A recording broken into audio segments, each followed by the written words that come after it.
苏婉婉的房子里来了一个不速之客，是个古代版的小萌娃。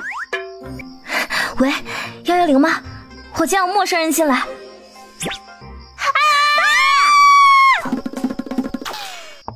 警察来得很快，是个年轻的小哥哥。警察同志，我看到了鬼，是个4、5岁的小女孩，她穿着一身古装。这个世界上是没有鬼的，如果你有什么想不通的，可以打这个电话。直到警察走了，苏婉婉才看了看手中的名片，竟是一个心理医生。我去，原来那警察小哥哥把我当成了神经病。可是看着空空如也的沙发，一瞬间他也怀疑自己是不是出现幻觉了。你是人是鬼？我是人。你是神仙吗？这里是神仙住的地方吗？这的不是鬼。你一定是二叔说的仙女姐姐吧？哎呀妈，我把她当鬼，可是她喊我仙女姐姐。哎呀，不管了，就算是鬼，也是一只可爱的小娃娃鬼，萌哒哒的，我喜欢。你真的是仙女姐姐吗？喂，你是谁啊？怎么来这里的？我梦里来的，我一想着来见神仙姐姐，我就来了。苏婉婉却是皱起了眉头，也搞不清楚这个状况。她在洋柿子上看了不下1000本书，有各种空间系统的，难不成她这房子是这小女孩的空间不成？小萌娃眨巴了几下眼睛，忽然又消失了。嘿嘿，我竟然能随意进出耶！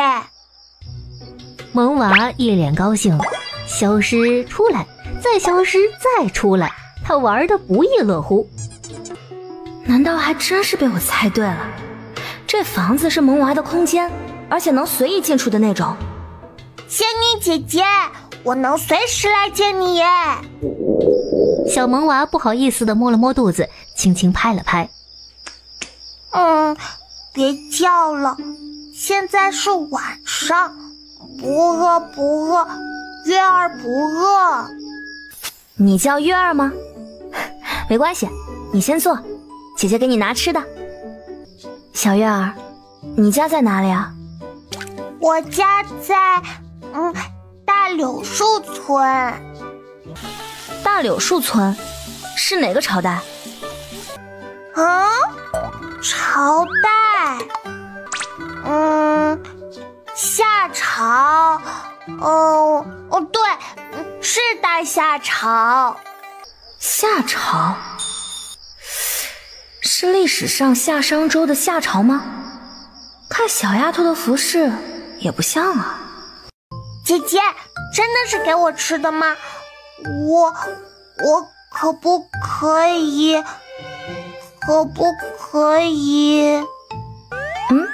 什么呀？我想带回去和哥哥和二叔一起吃。小丫头终于说了出来，瞪着她那圆乎乎的大眼睛望着她，一脸的乞求之相。你先吃，我再准备一些给你带回去。谢谢姐姐。好吃，太好吃了。起身走到厨房，又打开了冰箱。苏婉婉找出一袋面包和几包袋装牛奶，还有一些其他的小零食，用一个塑料袋直接装了满满的一袋子。姐姐，剩下的我能一起带回去吗？这些你都带回去，没吃饱继续吃，吃完再走好不好？姐姐，太多了，我不能要，我没有钱。爹爹说不能随便要别人的东西。没关系，不过这件事你不能让你家人以外的人知道，好不好？哦，对了，你家里都有什么人啊？我哥哥、小叔叔、爹爹，还有小月儿。那除了他们，不能再对任何人说起，好不好？好。这些啊，你都带走，以后小月儿晚上再来，好不好？姐姐白天要去工作，不在家。好，我听仙女姐姐的，只晚上睡觉时来。姐姐，明天我爹爹就回家了，我让爹爹给你钱，明天晚上我再来呀。好，仙女姐姐再见。苏婉婉望着已经空空荡荡的餐厅，若不是看到那包零食也不见了，她也几乎以为是不是自己得了精神病。夏朝平凉镇大柳树村，哥哥醒醒，哥哥醒醒啊！吃的有吃的，快醒醒！哥哥，我真的遇到仙女姐姐了，小叔说的仙女姐姐真的有耶。小月儿，快睡吧，别做梦了。我不是做梦呀，哥哥，你快醒来看看。妹妹，你是不是又做梦了？快，哥哥，吃，可甜可甜啦！鼻尖传来香甜的气息，沈云逸一下子就清醒了过来。真的是吃的。妹妹，你从哪里弄来的？哎呀，哥哥，我说过了呀，是仙女姐姐给我的。你看，还有那些。哥哥，你快吃呀！沈云逸的眼睛都亮了，3两下就给咽下了肚子。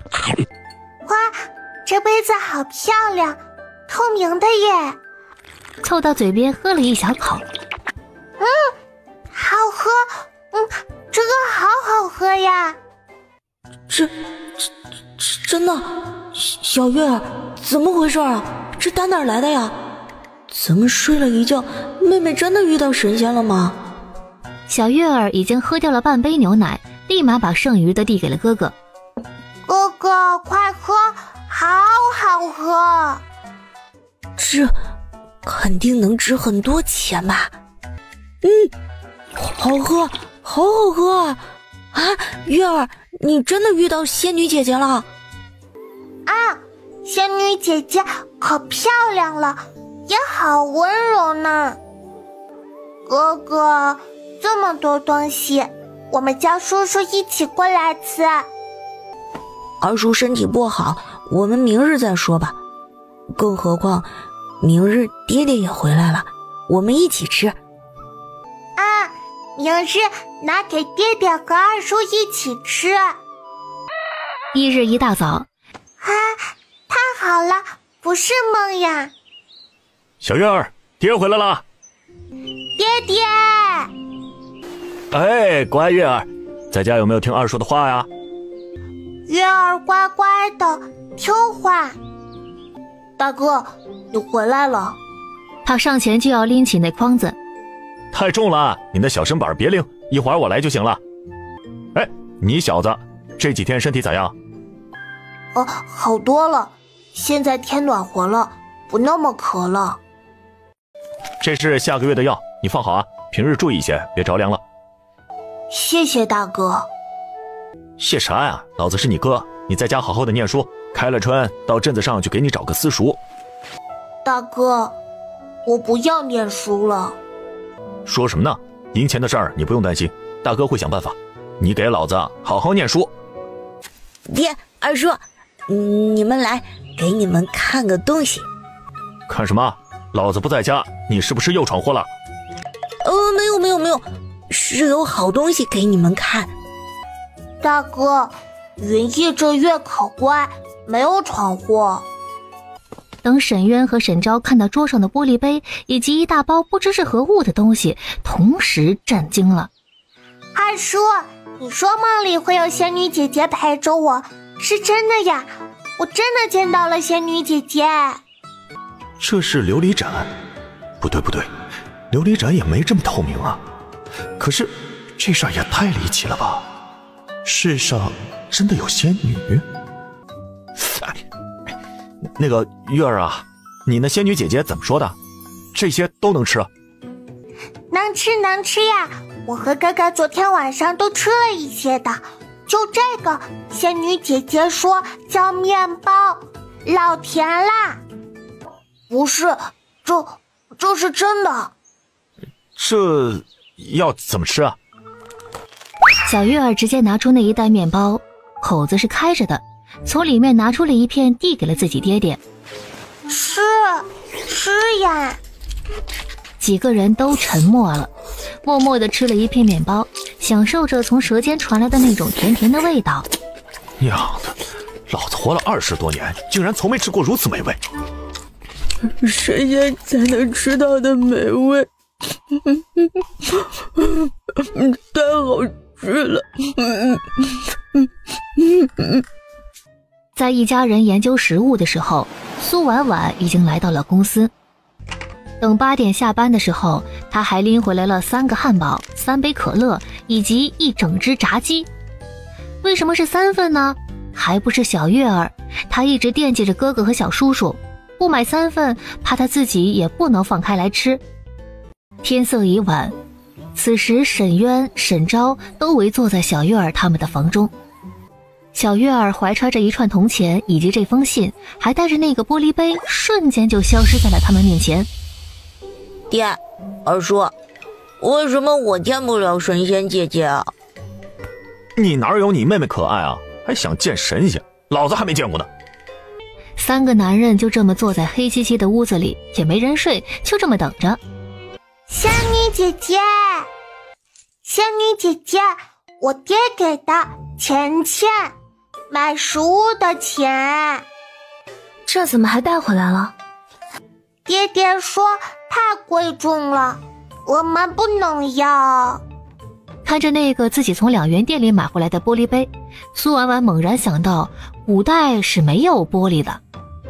爹爹还说钱不够，下次有钱再给。呀，我差点忘了，信，姐姐，信，爹爹写的信。你爹还会写字？不是农户人家吗？在古代能识字写字的农户可不多吧？古代想要出一个读书人，那可是全家族一起供，也不知道能供出来不能的。难道是我猜错了？这丫头的家庭根本不是农户。会呀，我小叔叔也会的。一串繁体字。好吧，苏婉婉有点懵，但是不怕，她拿出手机直接拍了一张图片，立马找了一个翻译软件识别。见信如吾，吾叫沈渊，乃见到的女娃名叫沈思月，机缘巧合，实属神奇。谢谢你的食物以及对月儿的照顾，食物美味，但太珍贵，吾家穷困，银钱寥寥，吾明日上山猎物，如有收获，再付余银。琉璃盏千金无价，让月儿带回，吾万不能收，盼回复。苏婉婉觉得，人家既然写了信，不回复也不礼貌，所以苏婉婉拿出了一张 A4 纸，在翻译软件上打上副稿，自动翻译成繁体字，她照着抄就是了。沈渊大哥，我叫苏婉婉，见信如晤，月儿可爱，我很喜欢她。那些食物是赠送，不用付钱，银钱还让月儿带回。如若真要付，1枚铜钱足矣。我们这个世界和你们不一样，食物还算丰富，人们生活富足，不必介怀。琉璃盏在我们这里叫玻璃杯，不值钱，若是生活困顿，可拿去卖。玻璃杯让月儿带回，沈渊大哥可以去卖了，改善生活，不必介意。听闻你们那里纸张特别贵，另赠送1沓白纸，有任何需要帮助的，可写信让月儿带过来。我给你爹爹写了封信，你一会儿先把这些带回去给他，好不好？月儿，你们那里现在是什么天气？几月份？3月份，还冷。姐姐先给你洗一个澡吧，洗完澡再回去。可是爹爹还在那边等着月儿呢。啊，这样吧，你先把东西送回去再过来。这里是炸鸡和汉堡，月儿回去和哥哥叔叔分享着吃，吃完后要不你和爹娘说一声，以后就睡在这里。真的吗？我真的可以和仙女姐姐一起睡吗？看苏婉婉点头，小月儿直接高兴地蹦了一下，有些迫不及待，嗖的一声就这样忽然消失了。爹爹，仙女姐姐让我去住在她那里，她那里好暖和，姐姐说还要给我洗澡澡。我去姐姐那里呀，好不好嘛？我要跟姐姐一起睡，好不好？咦，那个不是琉璃盏吗？怎么又给带回来了？先等等，你仙女姐姐有没有话带给我？有，信，姐姐写的信。沈渊接过那张纸，刚摸到就是一怔。这纸厚厚的，而且十分的光滑。看了信，沈渊的眸色越发的震惊。爹爹，这些姐姐说是炸鸡和汉堡，我可不可以尝尝呀？哥哥和小叔叔都睡了，他先吃点好了。这世上怎么有这么好吃的东西呀？沈渊吞了吞口水，不过他到底也没吃，还是留给另外2个人吃吧。沈渊第一次觉得自己很没用，就是连个像样的东西回赠都没有。算了，明日去打猎看看，若是能顺便挖一颗人参，那就更好了。月儿，到那边不能太麻烦姐姐，要乖乖的，知道吗？小月儿一边吃着汉堡一边答应着，听到爹爹同意她去姐姐那里睡，也是高兴的直接原地消失。这臭丫头，你爹都不想要了是不是啊？这能卖去哪儿啊？镇上铁定不行，还是去县里看看吧。姐姐，我爹爹同意了耶。这个汉堡好好吃呀。好吃也不能多吃啊，太晚了该睡了，我先去给你洗澡。苏婉婉已经放好了洗澡水，小月儿跑了过来，看到那浴池，眼睛瞪得圆圆的。来，快过来。乡下虽然清苦，可是最起码的干净应该保持吧？这孩子的娘是怎么照顾的？对了，一直听小月儿说爹爹哥哥什么的，怎么没有提起过他的娘呢？小月儿，你几岁了？4岁半。不对，月儿快5岁了。那你哥哥几岁了？他叫什么名字呀？他家里现在就一个小叔叔，一个哥哥，一个爹爹和一个他，没有娘亲。他的爹爹，就是给他写信的沈渊从过军。带着儿女回村之后，发现自己爹娘已经过世了，还留下了一个血亲弟弟。自己的弟弟自从爹娘走后就一直住在大伯家，而且身体不太好，整日都要吃药。为了不拖累大伯一家，沈渊带着弟弟和儿女分家出来，自立了门户。一日一大早，吃完之后，小月儿就要回去了，而他也要去上班了。姐姐，这是我吗？这是我自己吗？我这么漂亮的吗？好了，赶紧回去吧，别让你爹爹担心了。小月儿依依不舍地告了别，立马消失了。还不起，更还不起了，这可咋办？好像欠他的越来越多了。通过昨天那封信，他已经知道苏婉婉并不是什么仙女，而是一个在不同世界里的姑娘罢了。而小月儿也告诉他，神仙姐姐每天都还要出去做工赚钱的。女孩子出门做工赚钱，那该有多辛苦呀！呀，小妹，你可真好看，你身上也香香的，好闻。这衣服好漂亮啊，头花也好看。仙女姐姐给我洗香香，爹爹，我好喜欢仙女姐姐呀！她还给我缝衣服，不是只有娘亲才会给孩子缝衣服的吗？爹爹，仙女姐姐是不是我娘亲呀？笨呐，她怎么可能是娘亲呢？娘亲是要跟爹爹睡一起的，她就是小仙女啊。也不知道大哥这辈子还能不能娶上媳妇，侄子侄女这辈子也不知道能不能有个娘亲，都想娘亲想魔怔了。月儿不要再说这话，否则你神仙姐姐会生气的。今天好好在家，爹爹上山去了，以后啊，晚上还是不要去打扰你仙女姐姐了，还是在家睡吧。啊？不嘛，爹爹坏坏，我要找神仙姐姐一起睡嘛。大哥，时间不早了，您早去早回，务必要小心，我来哄月儿。这次我可能最少需要3天，家里就交给你了，粮食别不舍得吃，你们都还是孩子，得吃饱才成啊。沈渊交代了一句，默默带着自己的弓箭走向了远处的大山。沈昭看着自己大哥远去的背影，明明才24岁的大哥却承担了太多。小姑娘，要买点什么？我不买东西，就是想卖东西。这位爷爷，能不能帮我看看？我这可不是什么都收的，得看你手里是什么东西啊。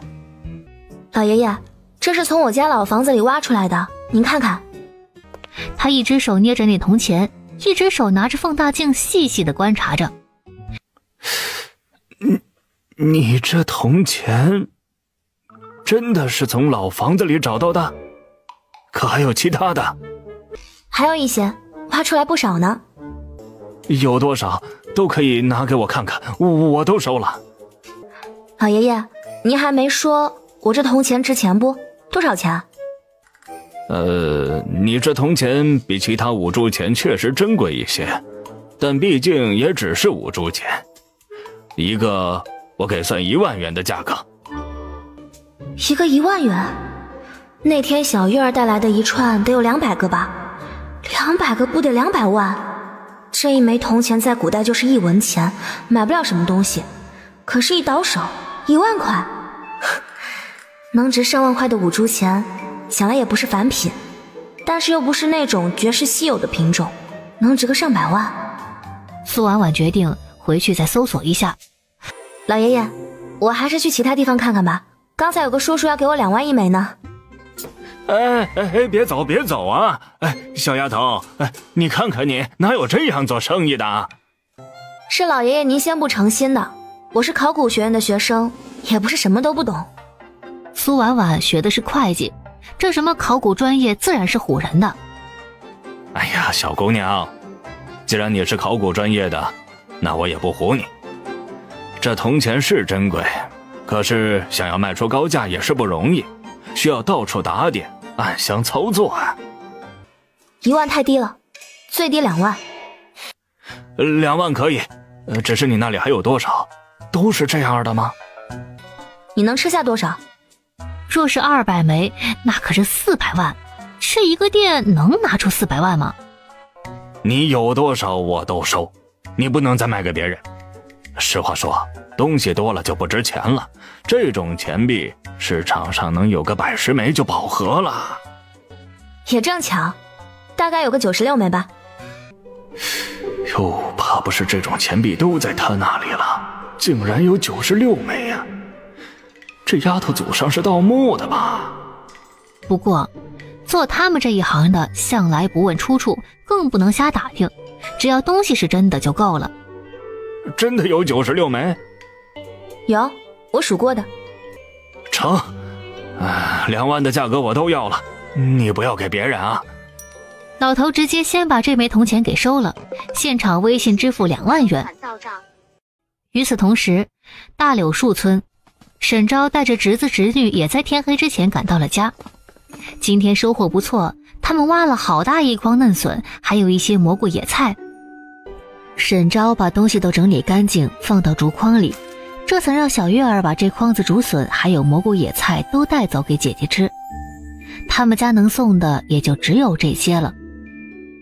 小月儿早就想姐姐了，迫不及待的就消失了。谁知道小月儿忽然又出现了。二叔，姐姐让你们不要做饭了，姐姐做了好多好多，让我带来给你们吃。好香啊！什么好吃的？我看看。这也太香了吧！上面飘着一层金黄色的油，还有一些盐碎叶子和芝麻，还下面白乎乎的是鱼吗？叔叔，快来！姐姐说这是酸菜鱼，就着白米饭吃。大大米饭，白白的大米饭哎！月儿，我们不能总是要姐姐的东西，这不合适。月儿，你还是送回去吧，我和你哥吃粗粮就行。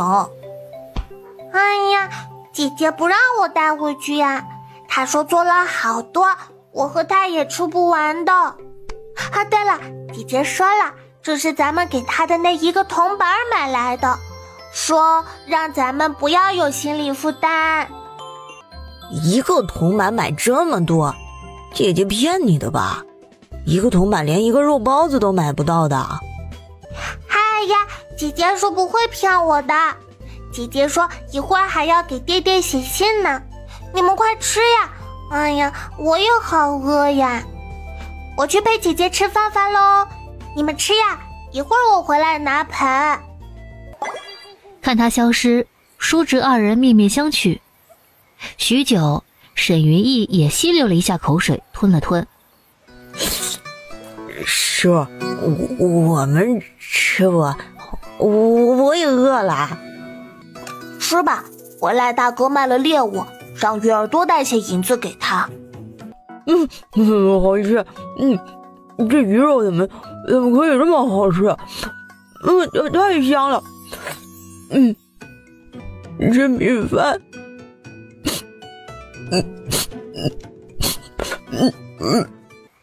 沈昭看到沈云逸都哭了，也没有去劝解。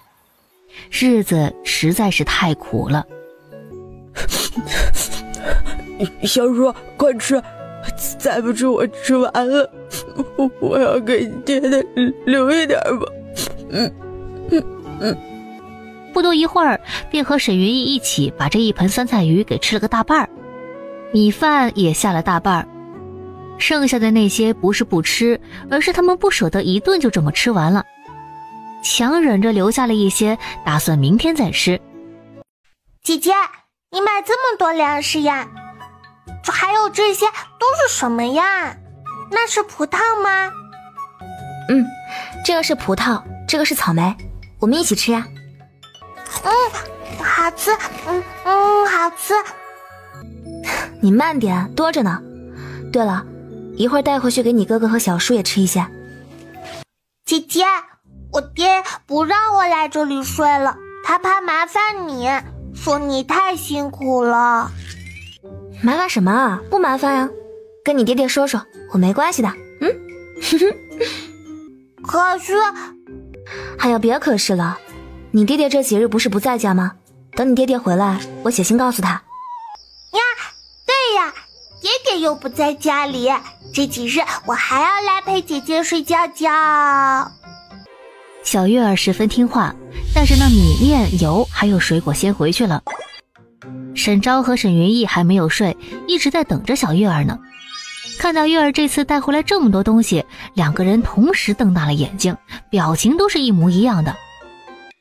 沈昭甚至已经决定明日去自己爹娘的坟头说一说，看看是不是祖坟冒青烟了，不然怎么会遇到这么良善的小仙女？这说出去估计都没人信吧。姐姐说这都是用那枚铜钱买的，让咱们不要有负担，回头会跟爹爹说的。神仙姐姐说什么你都信，你是小傻瓜吗？1枚铜钱买这么多东西，也就骗骗你这小屁孩了。哦，妹妹，你好幸福，我也想去看看仙女姐姐。嘿嘿，仙女姐姐长得可漂亮啦，白白的，软软的，比村里的大红姐姐还要漂亮呢。吃吧吃吧，再多不愁，还是等大哥回来再说。翌日，苏婉婉照常去拍摄。虽然汉堡店的工作辞了，但这个拍摄她是要完成的。毕竟啊，这个是签了合同的，需要拍摄12天，而且是拍完才付钱。下午，苏婉婉直接又去了超市，买了挂面1大包，大米1袋，面粉1袋，油1桶，然后又去买了10斤猪肉、3箱鸡蛋，还有一些生活用品，比如毛巾、牙刷、香皂、洗衣液之类的。这七七八八的今日又花去了2000多块钱。不过再加上昨天的1000多，总共也还没花到1万的一半。今晚做了一大盆的红烧肉，炖了个鸡汤，用昨天小月儿带来的新鲜竹笋炒了个腊肉，还有个上海青，然后又做了一大锅的白米饭。仙女姐姐，你为什么对我家这么好呀？因为你们可爱啊。小月儿，告诉你小叔叔别做饭了吗？让你小叔叔以后晚上都别做饭了好吗？姐姐一块儿做了。可是小叔叔说不能再麻烦姐姐了。没关系的，哪天我没空或者不想做饭的时候，就把一个空盘子放在桌上，小月儿过来看到再让叔叔做饭。于是小月儿又带着丰盛的晚餐以及一大堆物资回了家。沈昭和沈云逸两脸的无奈和震惊，他们几辈子都没有吃过这么好的饭。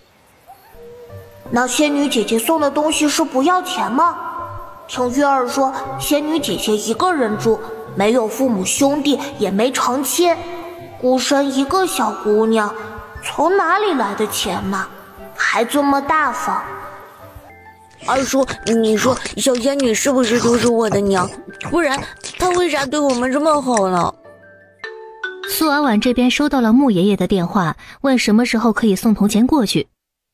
穆爷爷就是古玩城的那个白胡子老头。苏婉婉想到沈渊不在，告诉他还需要2日。谁知道刚挂了电话，小月儿又把那一串铜钱给带回来了，说是二叔给的。他只拿出了95枚铜钱，其余的还让月儿带回去。听月儿说沈渊明晚可能就会回家，他干脆坐在书桌前写信。沈渊，你好，见信如晤，有个事情想与你商议。那天拿走一个铜板，那铜板在我们这里属于古币，很值钱，我卖了2万块钱，忽然大发奇想，听闻你那里生活困苦，我这里物资丰富，若是同意的话，我需要再拿走95枚铜钱，卖来的钱可为你们换些物资。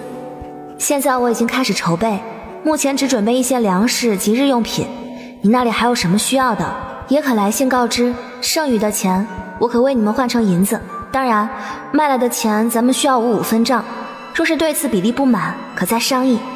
另外，此法你若是不满意，也可来信告知，我觉得你应该会同意的吧。哼哼。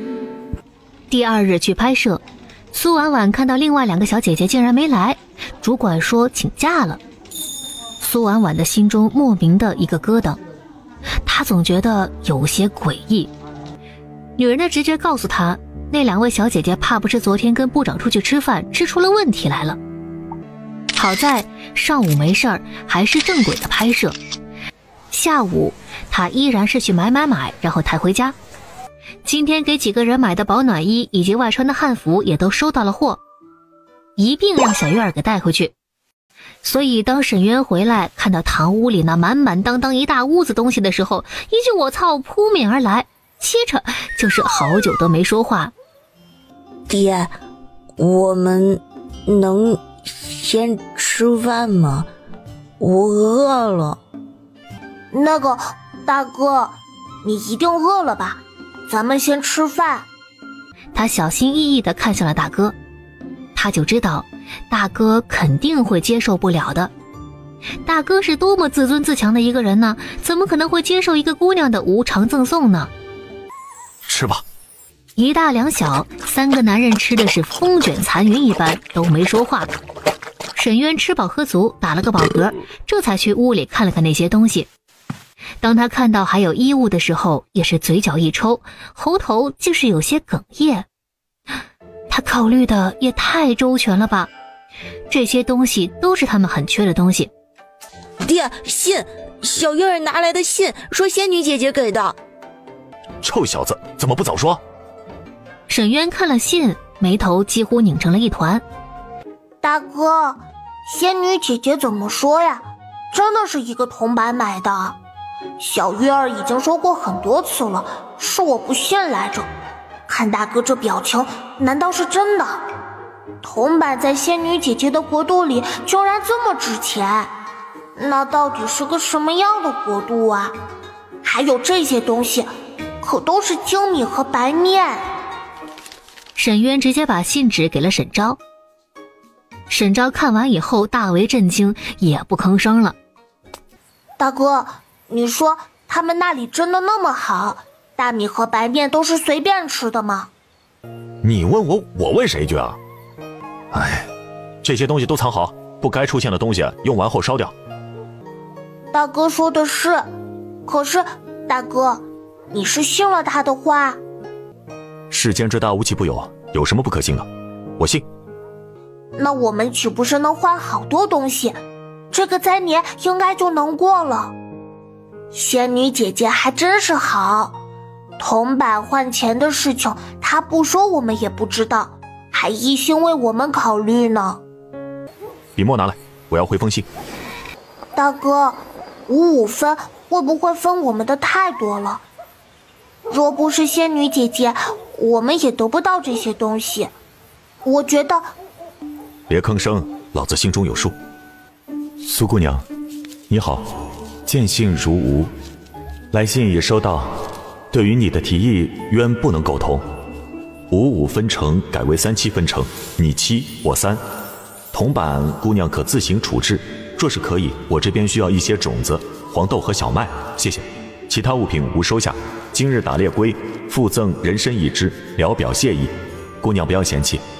闲话几句，今年……好家伙，这还是大哥吗？不过这句子能不能优美些？都是一些大白话，怎么最后还闲聊上了呢？大约也是想了解一些关于仙女姐姐那个世界的事情吧。这边苏婉婉收到沈渊的信，见他同意了，而且还要与他37分成，也是感叹沈渊的人品。得到了沈渊的同意，第二日一下班，苏婉婉便带着铜钱去了古玩市场。小丫头，你家也真是有福气啊，竟然能挖出这些宝贝。以前是地主老财家吧？那我还真不知道，不过我家老房子当时的确有200年的历史了。丫头，给爷爷说实话，除了铜钱，应该还挖出不少其他宝贝吧？有什么也拿来给爷爷长长眼。这个我还得去问问我爸爸，好像是有来着，就是不知道我爸卖了没。哎，那可说好了啊，若是没卖，一定要卖给我，咱们老交情了，我最起码不会坑你啊。好，穆爷爷这里价格公道，我自然是信穆爷爷的。穆老头一听马上就高兴了，他痛快地支付了95枚铜板的价格。苏婉婉听到网银提示音，这心也落了地。190万啊，发财了！这得工作多久才能赚这么多钱？对半砍也能分95万呢，一下子成了100万元户。穆爷，我们周少来看看货。这不就是公司宣传业务部部长刘长的吗？哎呦，周少，你们这么早就来了？苏婉婉趁他们说话的时候侧着身扭着头，准备悄摸摸的离开。苏婉婉，你怎么在这儿啊？刘部长，真是巧啊！这是周氏珠宝的太子爷周长川。你还没回答呢，你来这里干什么？来买古董？你买得起？刘部长说笑了，您看我像能买古董的人吗？我就是随便转转，长长见识。您先忙，我不打扰了。等等，一个公司的？周少啊，他是暑假兼职来公司的模特。模特？这么低的模特？特招来的，他的手啊特别好看。周少，好巧啊！你们忙，我先走了。苏婉婉实在是不想跟他们多说一句话，说完也不等他回答，呲溜一声就跑出了门口，瞬间就跑得远远的，消失不见了。苏婉婉，你个没礼貌的家伙，咱周少让你走了吗？周少，年轻人不懂规矩，周少别跟小姑娘一般见识。是挺没规矩的。周长川望着门口，眸子眯了起来，若有所思。哎呀，这小丫头啊，就是没事来转转，什么都没买就走了。周少，咱们还是来看看货吧。苏婉婉都已经离开，出了农贸市场的大门了，忽然又折返了回去，她差点给忘了。玉米，对，玉米这种作物是从明朝才开始传入中国的，想来沈渊他们那里一定没有。还有红薯，哎呦喂，这种作物才最应该有，好不好？沈渊今日一大早便起床去挑水浇地了。沈昭做了野菜饼子来给大哥送饭，地里人多，他可不敢那么招摇，直接做白面饼子。大哥，先吃个饼子。沈渊放下扁担，随手用袖口擦了擦脸上的汗，走了过来。他们家其实一天只吃2顿饭，上午一顿，下午一顿，除非是地主家才会吃3顿饭。家里那些东西，外面的袋子赶紧换掉，今天晚上回去开始把咱们的地窖给挖大一些。大哥是想让储存到菜窖啊，即便换了袋子，在屋里放着也不安全，还是放底下保险。兄弟2人正说着，一个老汉忽然走了过来。正吃着呢。老汉名叫沈松青，是他们的大伯。沈松青走过来，随手递过来一张饼子。给，拿着吃。下力气的活不吃点好的怎么行啊？尤其是你，全家全靠你一个人撑着呢。大伯，你偷偷拿东西给我们吃，小心大伯母闹你啊！你小子别派起你大伯了。行了，你大伯母那人你又不是不知道，刀子嘴豆腐心，这也是我省下来的口粮，他也说不得什么。你慢慢教啊，等我们那边教完了，让你大哥他们过来帮你。哪儿用得着大哥他们呀？这些我4、5天就忙活完了。大伯您就不要操心我们了，前2日我上山去卖了不少钱，也买了些细粮，正打算晚上给你送一些去呢。大哥说的是。大伯，等我晚上过来。哎，送什么送啊，这些东西你们自己留着吃，都是孩子，不吃好怎么长身体啊？别送了啊。小老头说了几句，就背着手晃悠悠地走了。沈昭继续回家收拾东西，沈渊埋头浇地，各有分工。沈昭回到家，发现自家侄女小月儿在哭，于是立马冲了过去。你凭什么穿这么好的衣服？扒下来给我穿！这是我的衣服，你滚开！赵小小，你滚开！你的就是我的，我娘要嫁给你爹了，以后你们都得听我的。不许欺负我妹妹，你松手！小兔崽子，竟敢打人！沈昭血气上涌，眼看着妇人马上就要打成自家侄子，拿起地上的石子儿就砸了过去，直接砸到了妇人的手上。哎呀，我的手！哎呀！妇人名叫柳春梅，是李正的女儿，是个寡妇。沈昭回来了，你大哥去浇地了吗？别生气，小小是跟月儿玩闹呢。来，嫂子给你们带了白面饼子。你是谁，嫂子？可不要乱攀亲戚，还想用饼子收买我们，没门儿！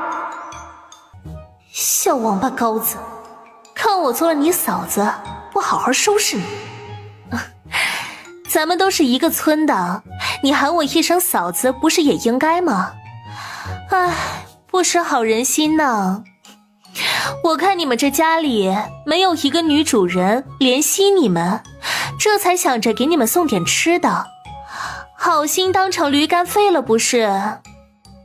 假好心，哼！娘，我也要穿新衣服，戴头花。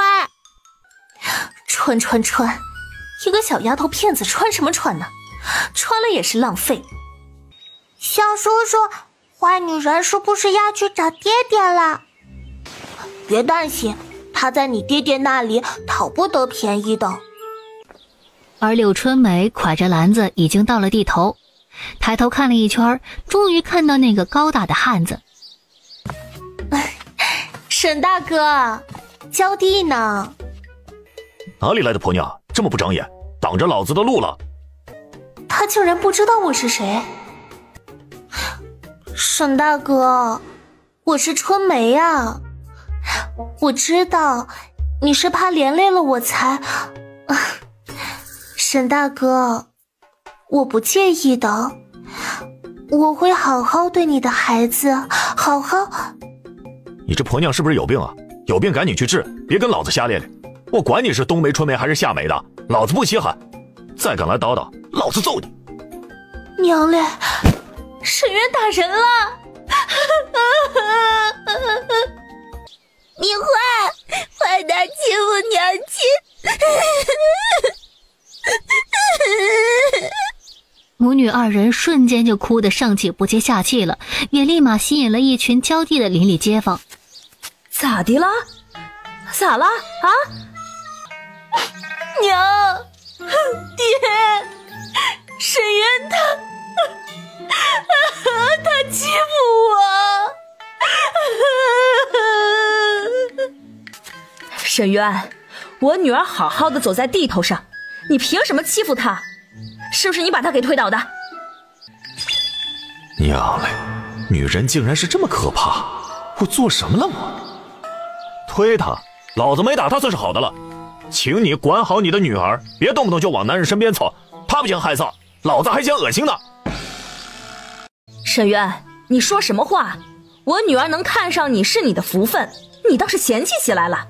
你也不看看你什么条件，哪个女人……这就不劳婶子操心了。老子就算再混不吝，哼，也断然看不上你闺女这样的。你还是好好管你闺女吧。人要脸树要皮，这样的婆娘也是不多见。沈渊不等他说完，拎着大头甩了甩，直接挑着扁担甩在背上，大踏步而去了。沈渊，你这个王八羔子，你……行了，还不够丢人？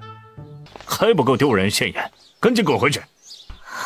爹，我不管，我一定要嫁给沈渊。你个寡妇能不能消停点儿？嫁！我看人家沈渊说的对，上赶着的不是买卖，滚回家去。赶明儿就让你娘给你说亲。我不，我就要嫁给沈渊。呸！这沈渊要打一辈子光棍嘞！你说谁呢？你家女儿才要当一辈子寡妇呢。她是沈渊的大伯娘，虽然她对沈渊也有点看不过眼，可是再看不过眼，那也是自家人，怎么能让外人欺负了去呢？瞬间，这两个女人就在地头上大骂300回合，骂着又动起手来了。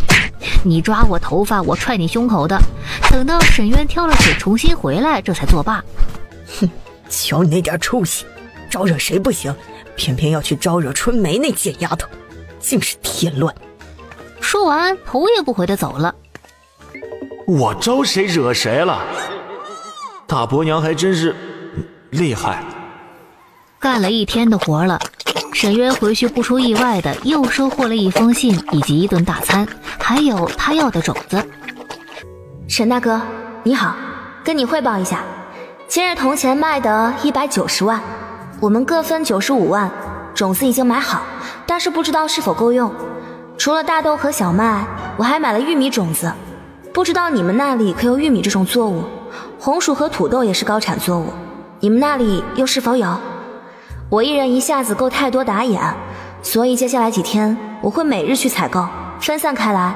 还有什么需要购买的，请来信告知，只要能买到，我乐意帮忙。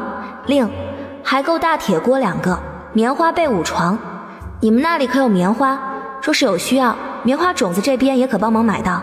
除此之外，米面油之类的，我觉得还是太少了，以后每天会一点点增加。不要嫌我太慢啊，实在我一个小姑娘弄不动。除此之外，听月儿说你在窑坊做工，可买一些精美陶瓷给我，最好旧一点的，越旧越值钱。一些古董字画也行，卖了钱我们依旧平分。欠你那部分钱还剩有768643元，您看是换成其他物资还是换成金银？盼来信告知。下面是闲话，不知道你们那里的农业水平是怎样的？除了人工肥料还有什么？我买了许多化肥，可以撒入土地哦。看完信，沈渊又去看那些物资。好暖和啊，好暖的棉被啊！仙女姐姐太好了，她怎么知道我夜里冷的？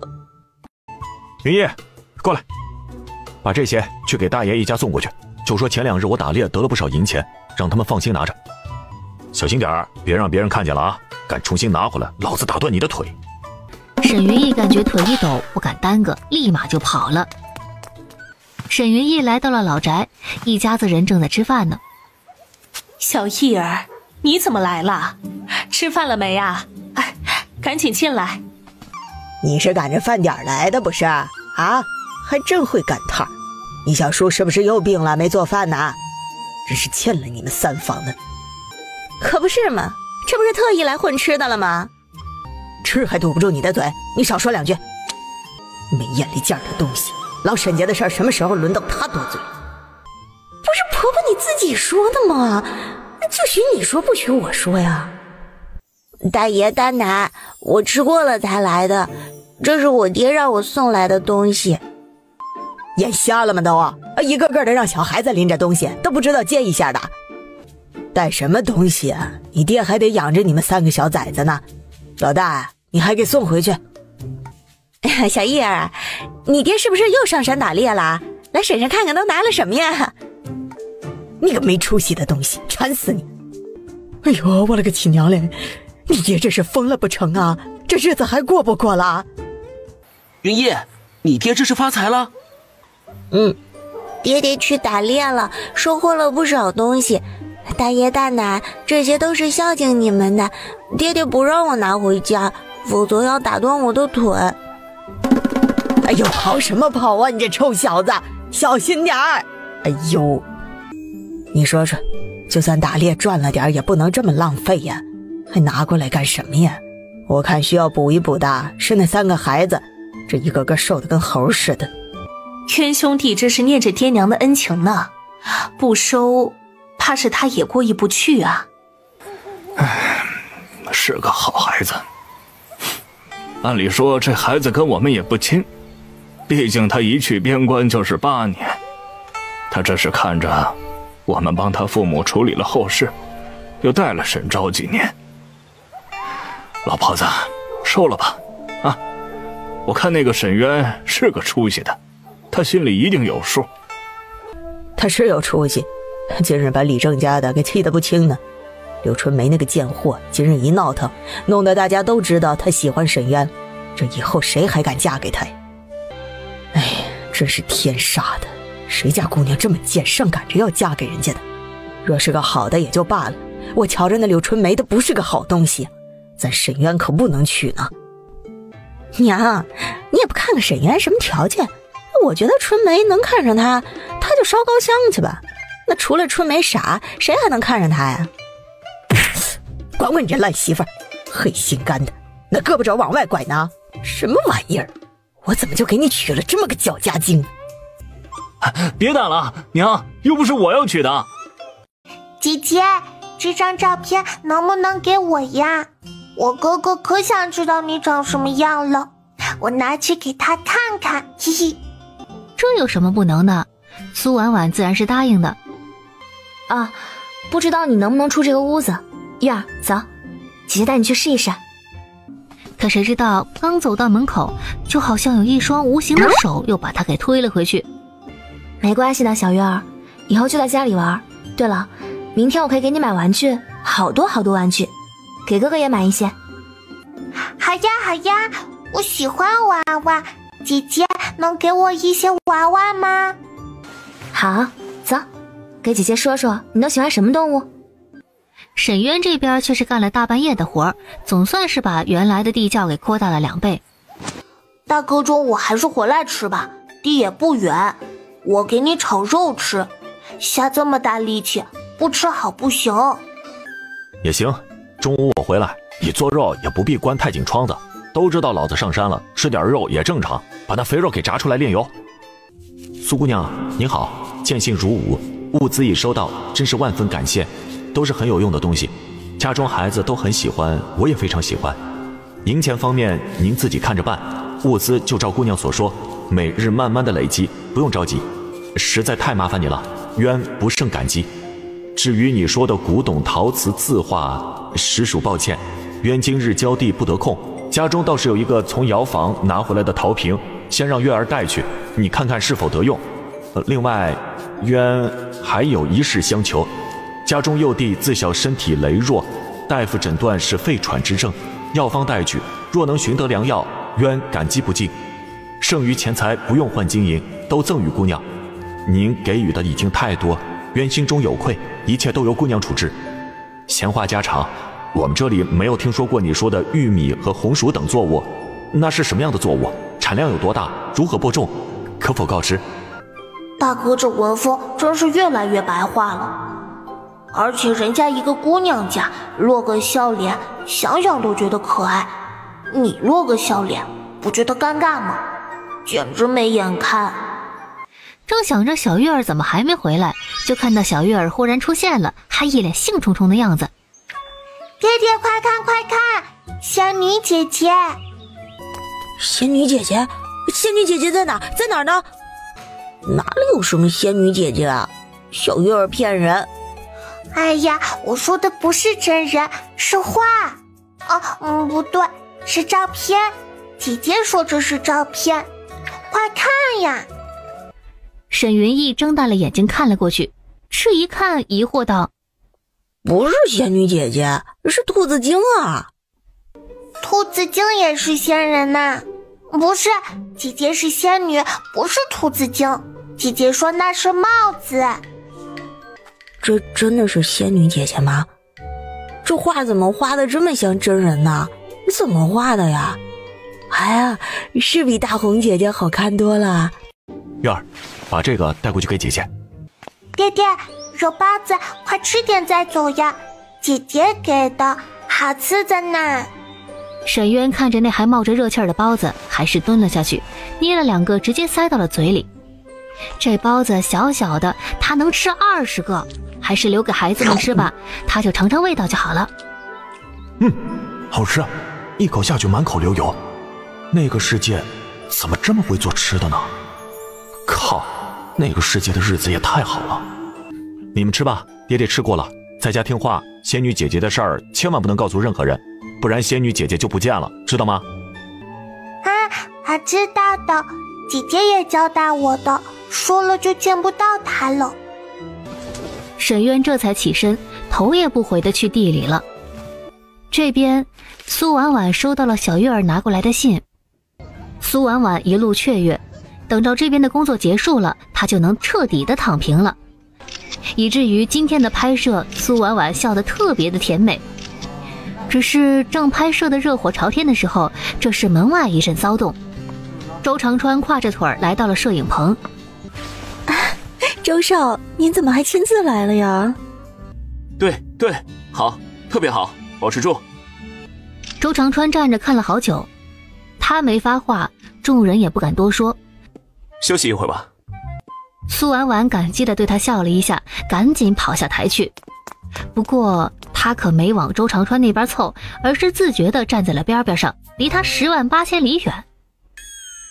周长川看他避之不及的模样，玩味地勾起了唇角。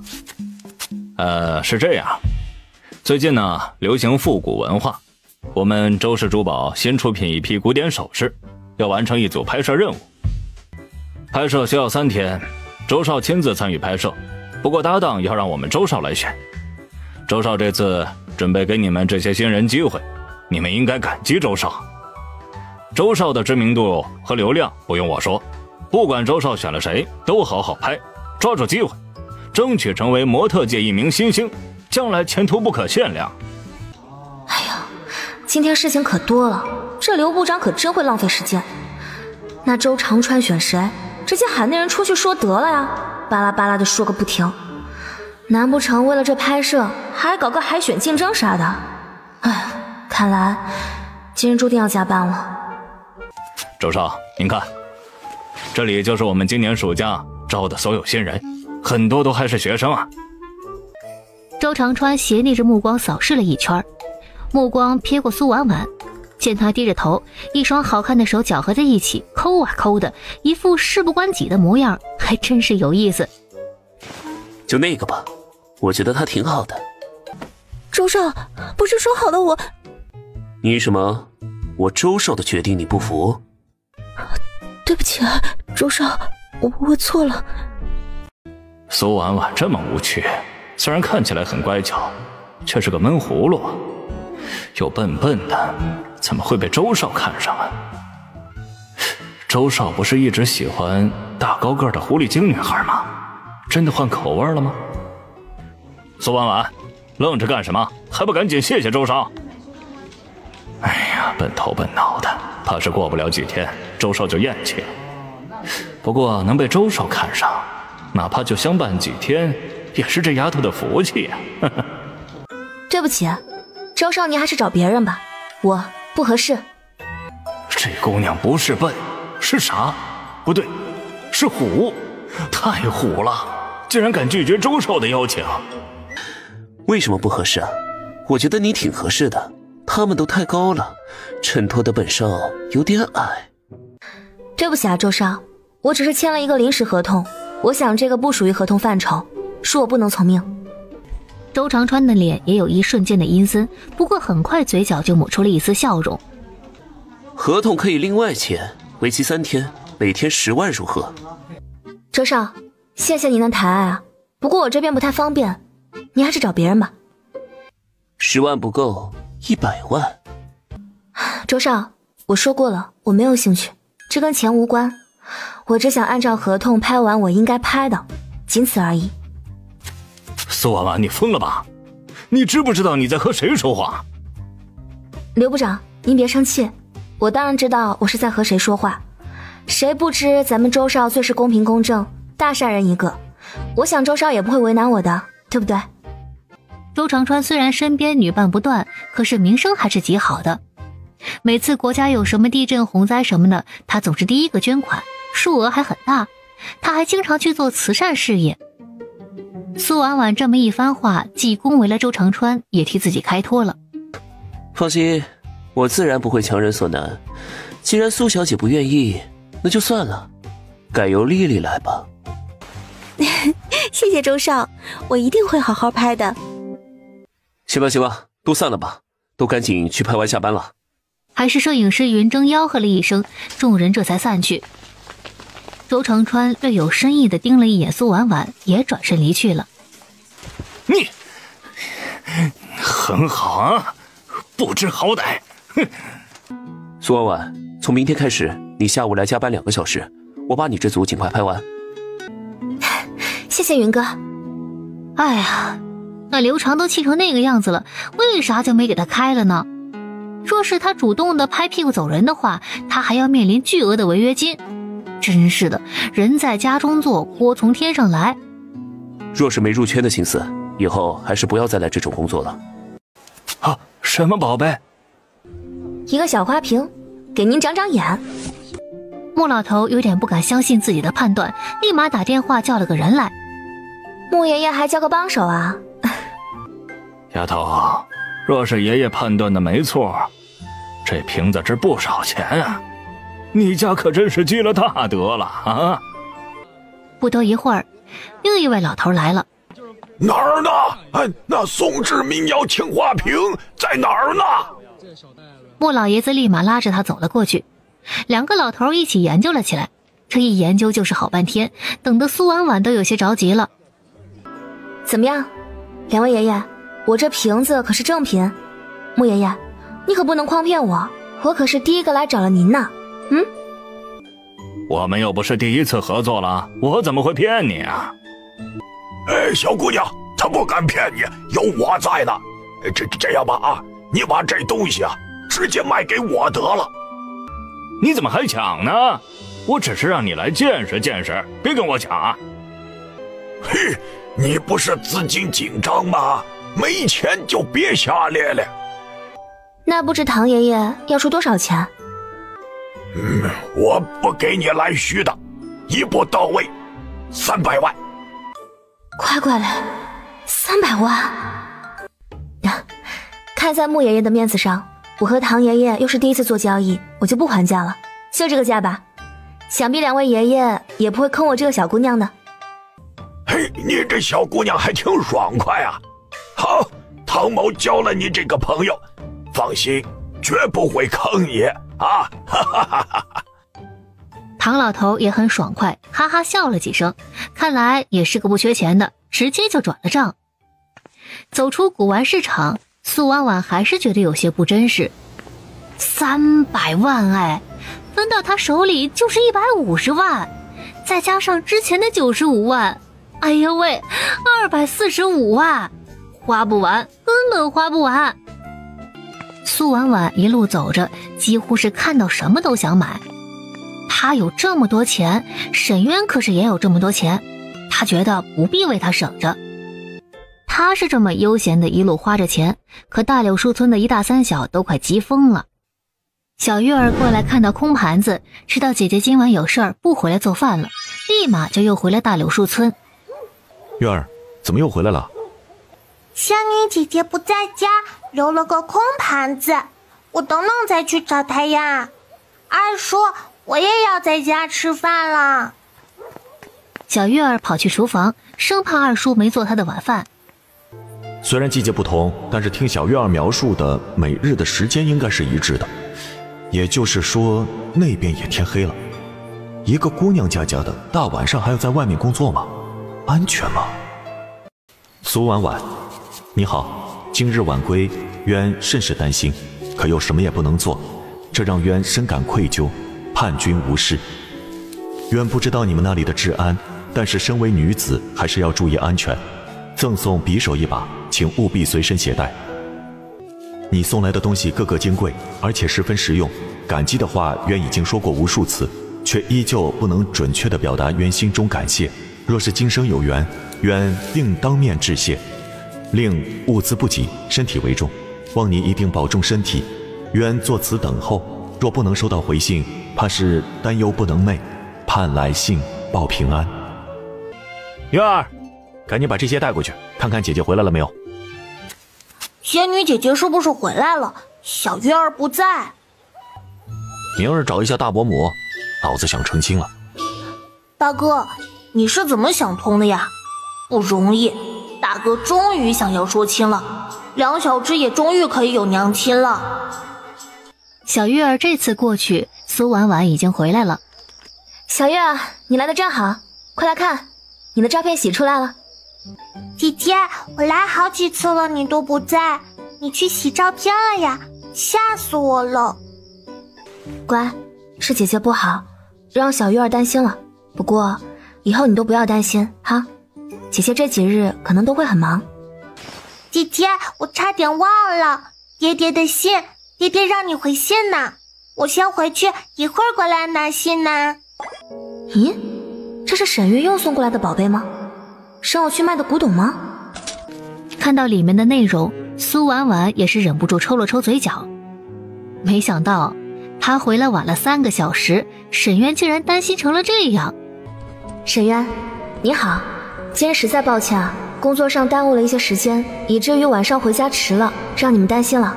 今日下午拿着方子去找了大夫，沈昭的病需要将养着，并没有特效药，但是我给你拿了我们这里的药，可以让沈昭试一试，用法附在后面，还有一瓶喷雾状的可随身携带，遇到紧急情况再用可救人一命。凑巧了，今日我也给你买了一把刀，比不上你送的那么珍贵，但是也是极好的，希望不要嫌弃。知道你经常上山打猎，需要住在山中多日，所以我特意又为你准备登山装备一份，回头我告诉小月儿都是做什么用的，只希望你能每次都平安归来。啊，对了，那个花瓶今日我去卖了，得钱300万，我们一人一半，你得150万，今日花销6万8千块，还剩余太多，请您来信告知需要什么，说没什么需要的，我就按我自己的意思去置办，你看可行否？哇，爹爹二叔，你们快看，仙女姐姐果然好漂亮啊，可比大红姐漂亮多了。你们看，老子去洗澡。说完，他几乎是落荒而逃。3个小人并没有察觉到有什么不对，他们的爹以及某人的大哥最近忽然变得特别爱干净，每日不仅要洗澡，还要用仙女姐姐送来的香姨子。沈渊，你够了，这畜生，不要脸！小仙女那么关心你，你竟然那么龌龊，恶心人！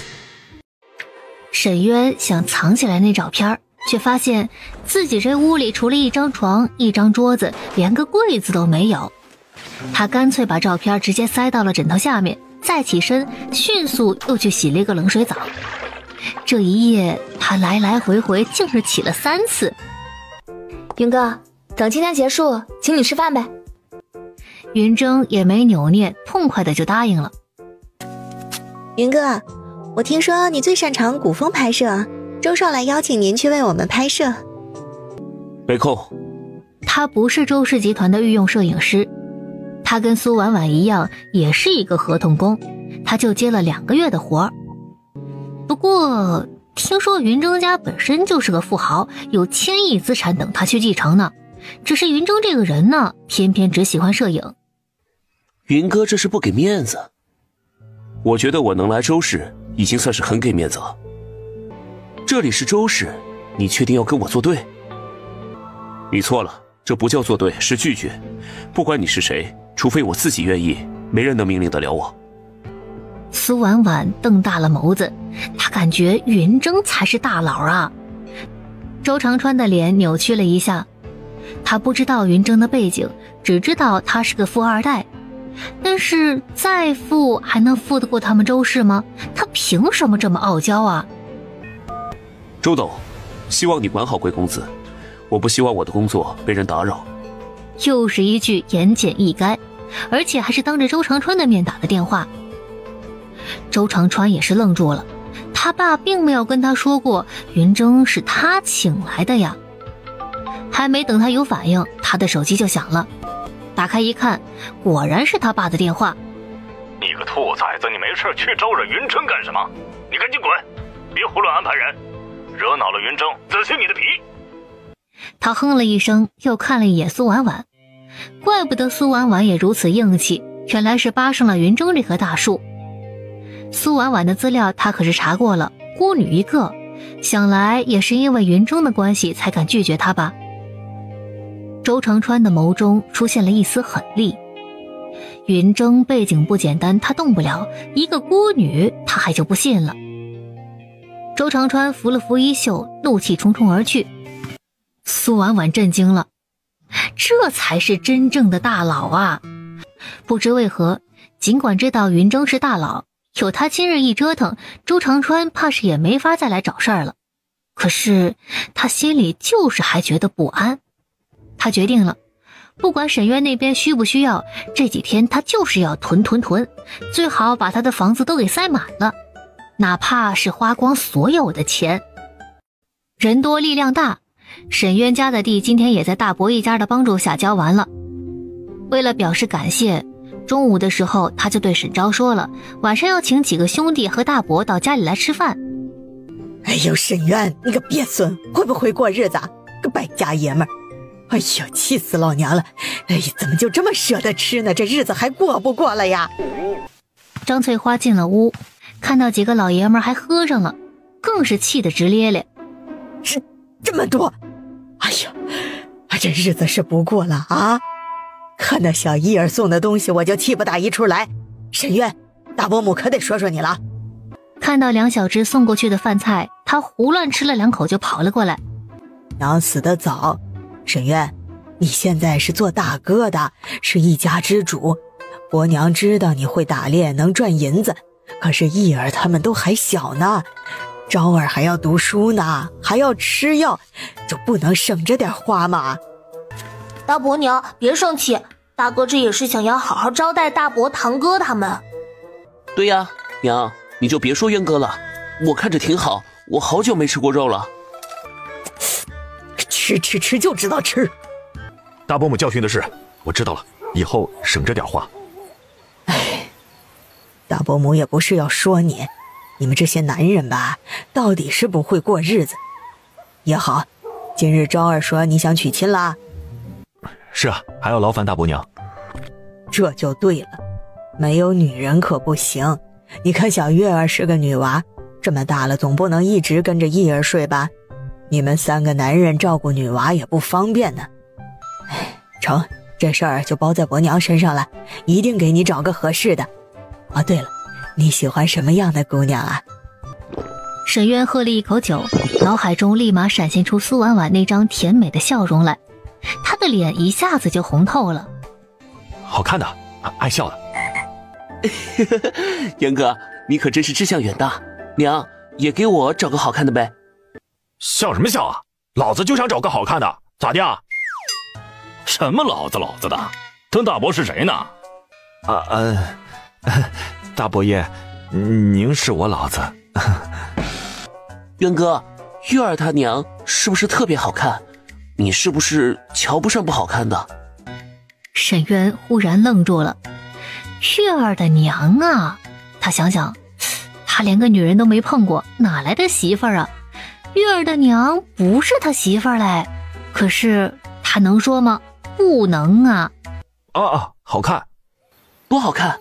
比大红还好看？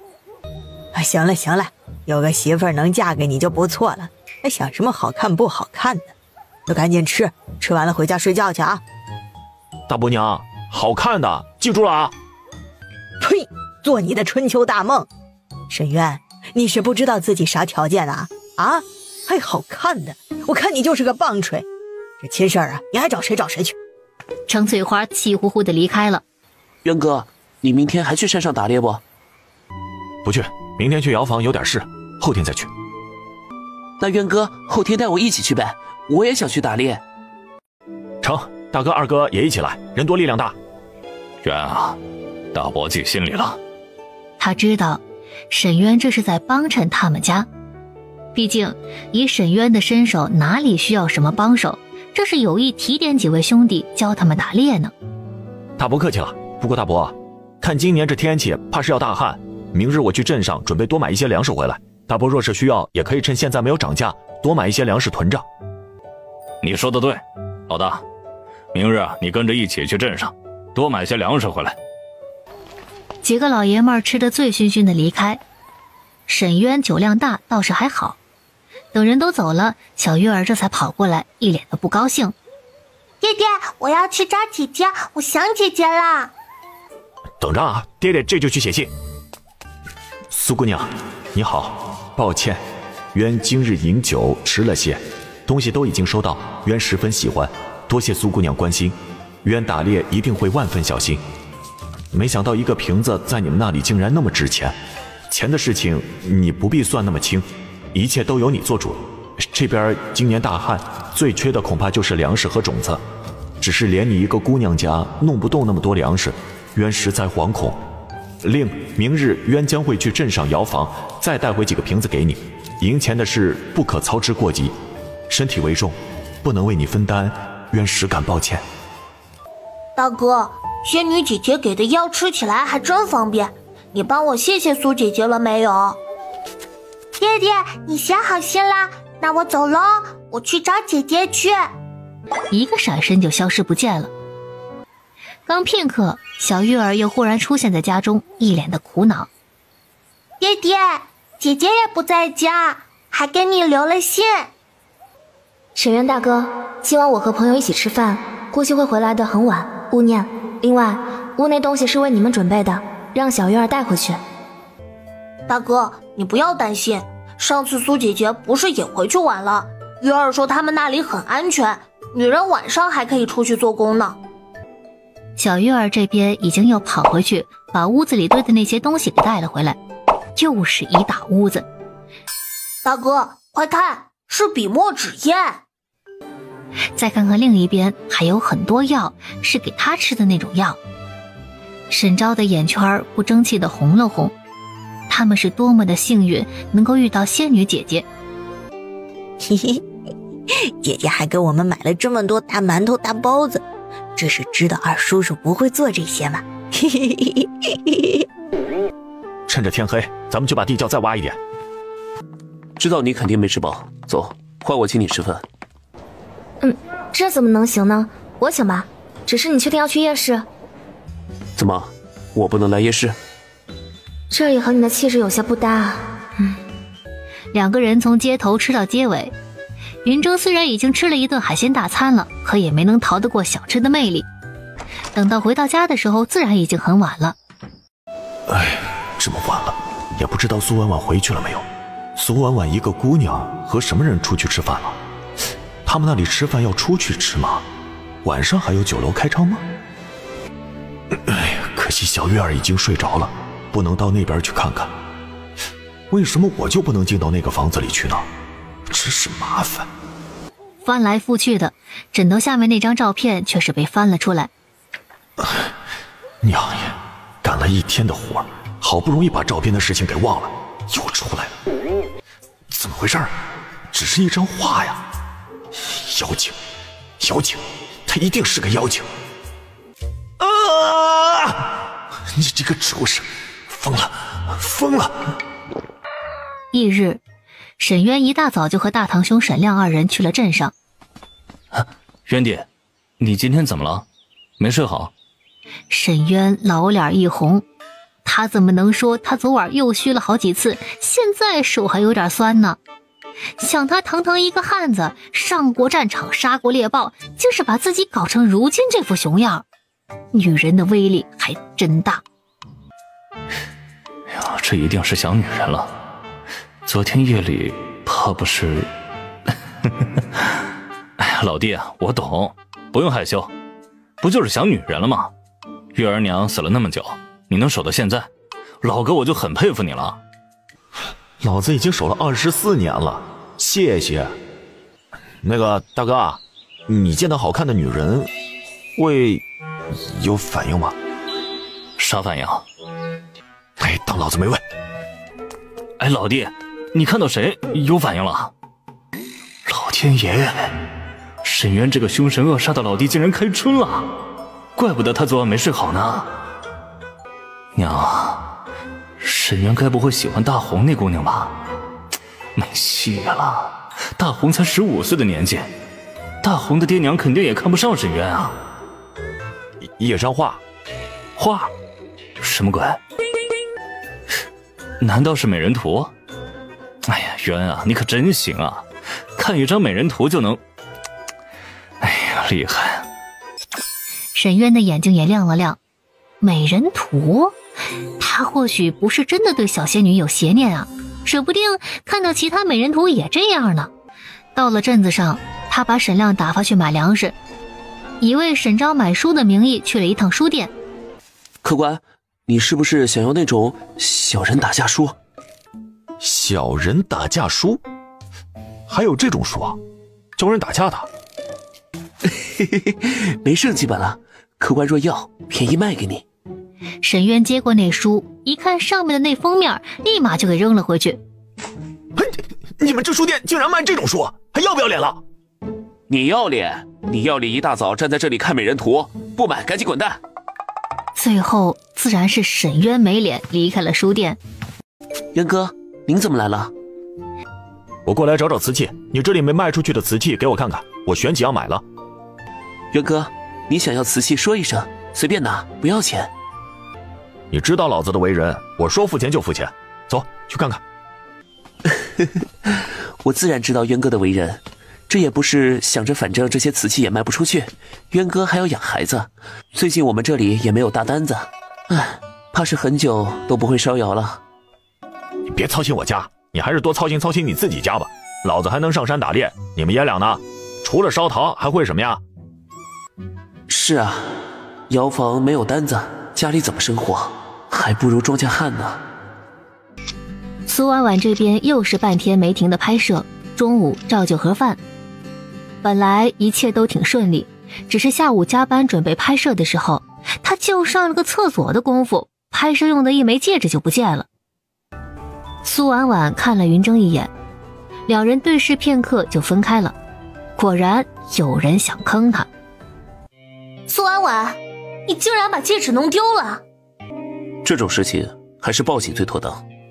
不能报警，你想让周氏集团上头条吗？上不上头条跟我有什么关系啊？东西既然是我丢的，我报警找小偷不是正常吗？云峥挂掉了110，反而拨通了周董的电话。周董的电话很快就接通了，云峥说明了情况，并且强调自己要报警，只是通知他一声，让公关部做好准备，并且他说了监控的事情。不多一会儿，周长川便带着丽丽过来了。依然是古装打扮。我看啊，可能就是有些人见财起意，贼喊捉贼。见财起意？若是我见财起意，和周少一起拍摄的机会就轮不到你。有些人可是惯犯，你就是不想跟周少拍摄，也并不代表不会去偷啊。行了，既然老爷子都同意报警，那就报吧。苏婉婉毫不心虚，立马报了警。只是没想到来的人之中竟然还有唐城。苏婉婉假装不认识唐城，唐城自然也不吭声。他认真地听了苏婉婉的诉说。警察办案自然第一想到的便是监控，跟苏婉婉想的一样，那个时段的监控卡 bug 了，然后就是要在柜子里提取指纹。不过呀，这个过程需要1周的时间。问到最后，最大的嫌疑人反而成了苏婉婉。我就说贼喊捉贼吧，不知道当初装到保险柜的是不是一个空盒子。我相信苏婉婉，她不是那种人。哟，谁不知道云少和苏婉婉关系好啊？你相信有什么用啊？警察在这儿呢，得用证据说话啊。我和小李一直都在这里，我们2个可以互相作证，更何况我们也不知道保险柜密码。我们什么也没做，我们好心来帮忙加班的，本来下午是不用拍摄的，你们可不要冤枉了好人。对，是啊，他们这些拍摄一般来说上午11点就结束了。也不知道苏婉婉着急什么，自己加班也就算了，还拉着别人一起加班。不就仗着和云峥关系好吗？还真把自己当大牌了。苏婉婉出去了5分钟，这5分钟只去了卫生间。若是想藏匿赃物，戒指很可能还在卫生间或者身上。小赵、小李，有人能证明他们没出过门？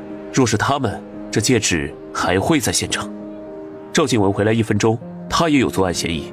至于云峥，是在苏婉婉之后才回来的，但是他离开的比苏婉婉迟，同样有嫌疑。你们5个人，定然有人撒谎。封锁现场和卫生间，搜。若是查不出来，你们这些嫌疑人今天都要进警局，晚上就待在那里吧。苏婉婉都是你，连累我真是倒霉透了。我若是迟回来1分钟，也不会被当成嫌疑人了。周长川却是走到了苏婉婉的跟前。已经被检查过的苏婉婉本来想去唐城那边说自己有证据，可看到周长川过来，他立马就闭了嘴。昨天他走到科技广场，想着进去买个无线摄像头，不就是为了提防这个人吗？所以今天一早他就来了，趁着没人，把摄像头放到了隐秘的角落。苏婉婉，你可以求我，只要撤销报案，左右是枚戒指，我根本不在乎。你若想要，我可以给你更多。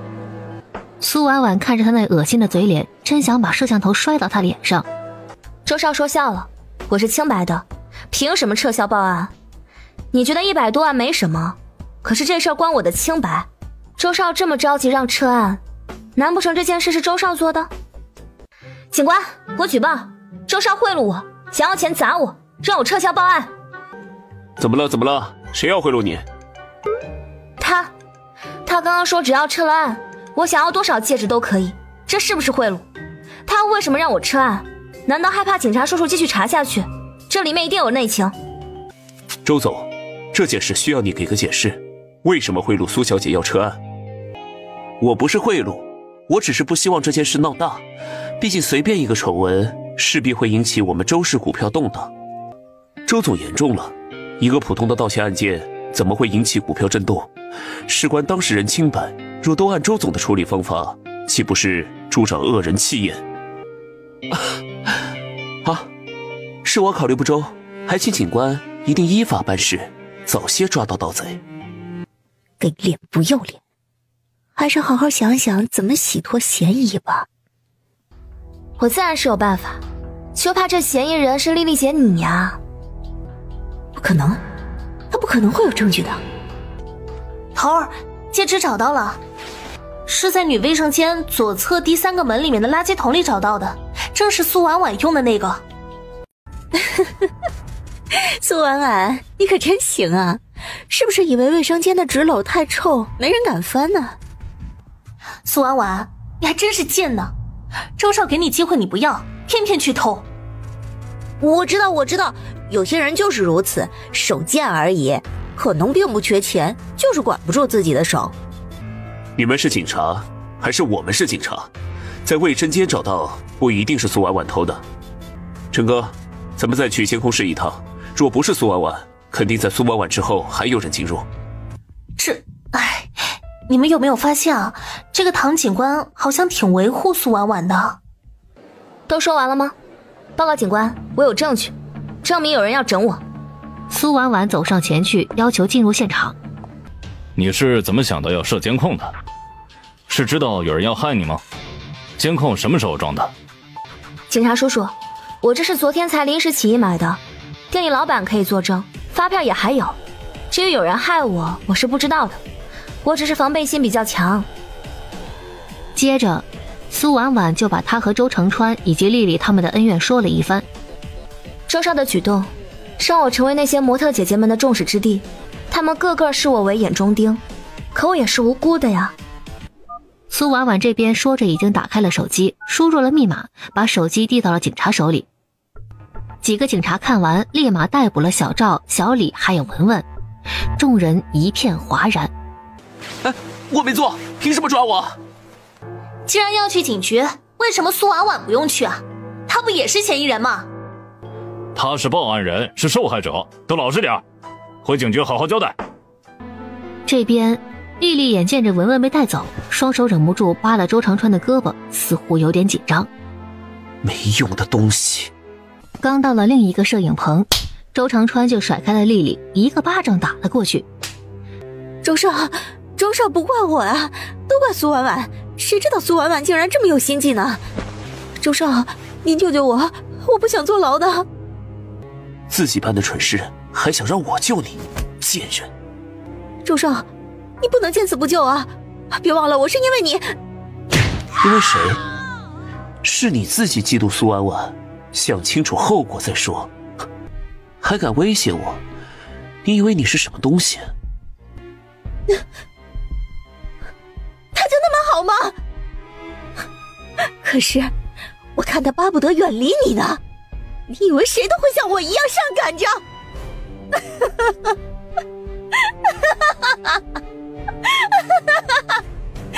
你永远都得不到他。苏婉婉，被疯子盯上，你也不会好的。他说这话就是要刺激他。对于男人来说，越是得不到的才越是最好的。你明天休息一天吧，有什么事情我打你电话。云哥，我多休息几天吧，最后2天我再来拍。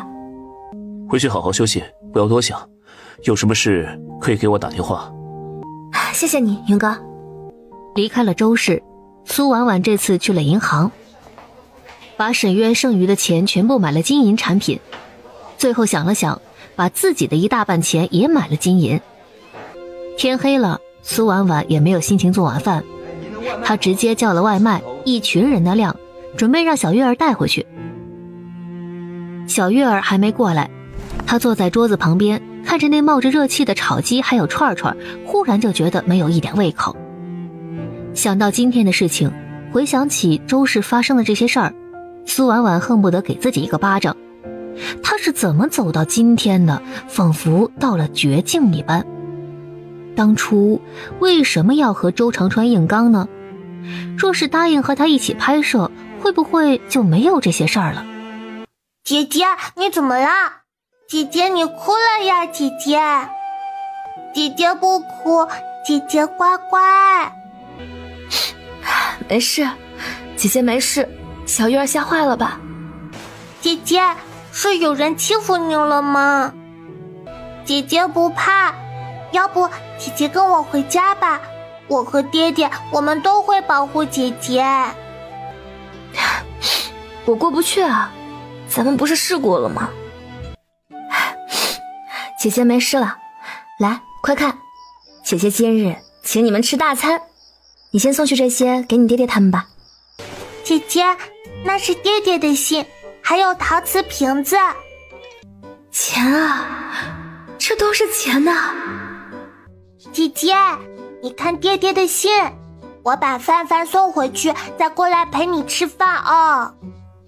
沈昭已经熬好了粥，今天大哥去镇上回来的迟，所以他做晚饭也迟了些。二叔，别做了，姐姐又给我们送好吃的啦。怎么了？爹爹，姐姐哭了，我不知道怎么哄她。她哭了？怎么回事？我不知道呀，爹爹，姐姐不告诉我，我也不敢问呢。是不是有坏人欺负姐姐？爹爹，你能不能保护姐姐吗？我要怎么逗姐姐开心呢？一定是有人欺负姐姐了，我们怎么帮姐姐打坏人啊？他默默地转身走到沈昭屋里的书案边上坐下，拿出纸，提笔却不知如何下笔。最终他还是提笔写下了几行字，催促着小月儿赶紧去那边陪着他。姐姐，我爹爹的信，他们都很担心你，你没事儿就好啦。我没事啊，人生嘛，谁还没有遇到过几个坎儿啊？姐姐没事儿就好，爹爹说姐姐这么好的姑娘要宠的，让姐姐哭的人都是坏人。姐姐，你不是一个人的，你还有我，有爹爹、二叔、哥哥，我们是一家人呐。小月儿说的对，我们是一家人。啊，姐姐，快看爹爹给你写了什么。苏婉婉打开，看到里面的内容，竟是扑哧一声笑了出来。信上只有一个笑话，一个糙汉子，难为他还能写出这么一个笑话来。他甚至能够想到糙汉坐在案桌前抓耳挠腮写信的场景，也不知道自己是被这笑话给逗笑的，还是被这个汉子给逗笑的。姐姐，你笑了，太好了，姐姐笑了。爹爹说啥了？姐姐这么高兴。快，下去告诉小云逸他们，别担心姐姐，姐姐没事。现在心情好了，让他们赶紧吃饭，吃过饭我再和你爹爹回信。这边苏婉婉吃完饭，立马回了一封信。沈渊大哥，今日让你们看笑话了，我没事，就是工作中遇到了一些麻烦，不过很快就会解决的。勿念，陶瓷已经收到，明日我就让出手，顺便再囤些物资回来，你们不要有心理负担。说起来，是我该谢谢你们，若不是遇到了你们，我也得不到这么多钱，真的不骗你们，得到的钱啊，够我躺平一辈子了，以后不用工作就能养活自己。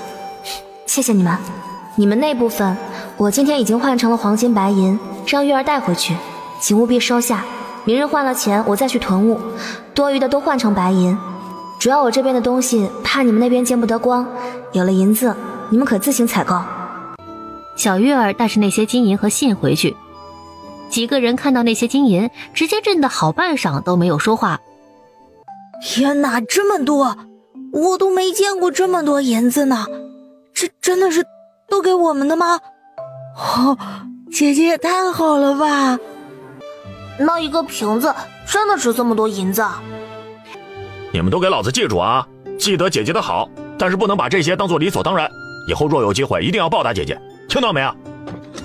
爹爹，我知道，可惜我见不到姐姐，若是能见到姐姐，我一定对姐姐好。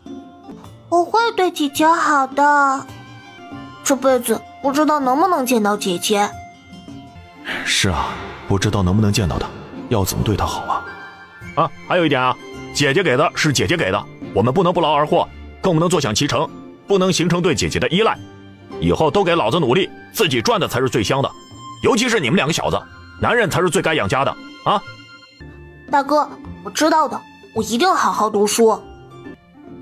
知道了，爹，我们都会努力的。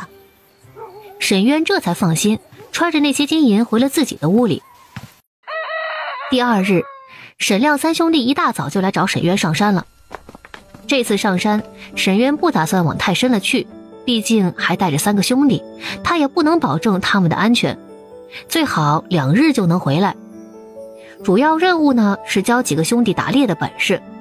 苏婉婉这边因为请了假不用上班，就跟小月儿一起睡了个大懒觉。小月儿回到了大柳树村，而苏婉婉则是给唐老打了个电话，约好见面。唐老就是上次买他瓶子的那个爷爷，听说他这里还有几个瓶子，竟是派人来接他去唐园。好啊，品相不错。小丫头，你家祖坟可是冒青烟了，指不定祖上还是富贵人家呀。我也觉得可能我家祖坟冒青烟了，也幸好遇到了唐老您，不然我也不知道他们的价值啊。最后唐老根据这些瓶子的价值报了价钱，6个瓶子一口价1500万。多谢唐老照顾。是我该谢谢你呀，我这里很久没收到这么好的货了。走，丫头，我带你去看看我的藏品。等他真正到了唐老的地下室之后，才更加震惊。唐老这里简直可以当做一个小型博物馆来看待了，什么陶瓷玉器，甚至还有字画典籍，应有尽有，每一件东西都透着历史的厚重感。这玉佩是断的啊，应该还有另外半边，只是可惜碎成了一半，可惜了这枚好玉啊！这是上等的羊脂玉，若不是碎成2半，也是价值连城的宝物。尤其是这做工，并不是现代工艺，这玉应该也有很长的历史了。唐老师说，这玉也是古董？不错，这做工不是现代机器打磨出来的，是古代匠人一刀一刀雕刻而成，做工和技艺类似于汉朝但是这也是老朽的单方面的判断，并无考究，你听听就罢了做不得说。苏婉婉眸中满是狐疑和震惊，她能说另一半玉佩在她那儿吗？唐老，不知这枚玉佩是否可以割爱？这有什么呀？你喜欢的话就拿去。唐老很豪爽的直接要送。这丫头有了好东西，这次直接送到他这儿，这份情谊他也认。那怎么行？不瞒唐老说，我是真喜欢这块玉，唐老肯割爱，我已经十分感激了，怎么能够让唐老赔钱啊？你这丫头，行这玉佩我当时收的没花多少钱，好像是60多万来着。毕竟是破的，你若真想给50万好了。那我就多谢唐老照顾了。没关系，以后有好东西想认你唐爷爷就行。离开唐园还不到正午，苏婉婉迫不及待的并没有去囤货，只是打电话给银行预约了下午去买金银。她在路边吃了午饭，先是跑回家去了，翻箱倒柜找到自己藏起来的那半枚玉佩，拿出玉佩，2个半块被她合到了一起。可这时缝隙处忽然出现了一道乳白色的光芒，紧接着那道缝隙竟是以肉眼可见的速度完全粘合在了一起。天，竟然真的合二为一了，看不到一点的瑕疵，这怎么回事啊？他的这半边玉佩是奶奶临走的时候交给他的，他并不是奶奶的亲孙女儿。爷爷奶奶50岁的时候失去了独子，白发人送黑发人，加上年纪又大了，不可能再生一个，谁知道老天就把他送到了爷爷奶奶身边。他是爷爷奶奶在庄稼地里捡到的，奶奶最后交给他的这枚玉佩，说是当时这玉佩从他脖中脱落，只有半枚，另外半个他和爷爷找了许久都没有找到。正在思索之间，唐成忽然打来了电话，说案子已经审理清楚了，作为报案人以及受害者，他需要去警局走一趟程序。文文招认出了丽丽，说是丽丽指使他这么做的。丽丽如今得了周长川的青睐，文文不敢不听他的话，而且他还买通了小赵和小李。赃物已找回，关于犯罪嫌疑人的判决，还要看你要不要出具谅解书。苏婉婉果断选择拒绝，唐成也没有多说，更是没有劝他。办完手续，苏婉婉出了警局，第一件事就是去买黄金白银。一下午的忙活，到了晚上，苏婉婉发现2间房都被填满了，姐姐，我们家也快堆不下了，爹爹说好多都不知道干啥用的。苏婉婉想了想，这该囤的东西能囤的都囤了，吃穿用的包括衣服都够穿一辈子的了，药品也是足够的。苏婉婉决定自己只留下200万，这些钱够她一辈子躺平的了，其他的全都囤成货品，不然这心里的不安是下不去的。留200万也是想着自己不能没有现金，虽然自己有着强烈的预感，可是也得以防万一，不是吗？万一他穿不了呢？实在是他这种情况在杨世子那种小说中也不是没个例子。他甚至想，若是他穿越了，他会不会有金手指呢？沈渊本来打算2天就回的，谁知道碰到个大家伙。于是他就带着几个兄弟往深山里去了一些，结果这又是3日才回。而这一次沈渊受了点伤，胳膊上有大片的血迹。别哭，没事，老子没事，就是一些皮外伤啊。沈恒要跑去找大夫，沈渊制止了他。别去，我们先把猎物处理了，我这里有药，没事的，老子的情况老子知道。一家子把门给锁了，开始收拾猎物。这次猎了2头鹿，野鸡16只，野兔20只，最主要的是还有一只老虎。天爷啊，竟然有大虫！大伯，这虎皮得赶紧剥，一会儿我教你们怎么处理虎骨。成，你说咋弄，我们都听你的。只是你这伤……没事儿，我已经简单包扎了，皮外伤，明日再处理不迟。渊呐，这2日我去找媒婆了，还真给你找了个好看的。嗨，大伯娘，你还真去找了呀？我这也不急。你说什么呢？老娘费了多少唇舌给你找了一个啊！你竟然又要打退堂鼓了？那不成，这次你必须给我去相看。大伯娘别生气啊，我就是说说，相看啊，我都听大伯娘的。这才对嘛，你们男人呐，没有女人怎么能行呢？那我明天就去找媒婆，最好啊，明天下午就让你们见上一面。哎，你把你那胡子刮刮啊，别吓着人家了。哥哥，爹爹要给我们找娘亲了吗？别怕妹妹，哥哥会保护你的。嗨，你看我都忘了跟你说了，小月儿、小云逸呀，你们别怕啊，这后娘啊也分好分坏，大奶这次给你们找的绝对不会对你们不好的。本来呢，我也想给你找个黄花闺女，可是你也知道你这条件是吧？别人一听也不同意过来当娘。不过这次说的这个也是个不错的，她是被前夫给休弃的，原因是成婚5年没怀孕，怕是个不会生的。我就想着吧，你这边已经有小月儿和小云逸了，不会生也没事儿的。她不会生，正好可以好好的给他们2个做娘嘛，也会当亲生的来看待的。哎呀，凑巧的是啊，这姑娘知道你有2个孩子，也正有这想法呢。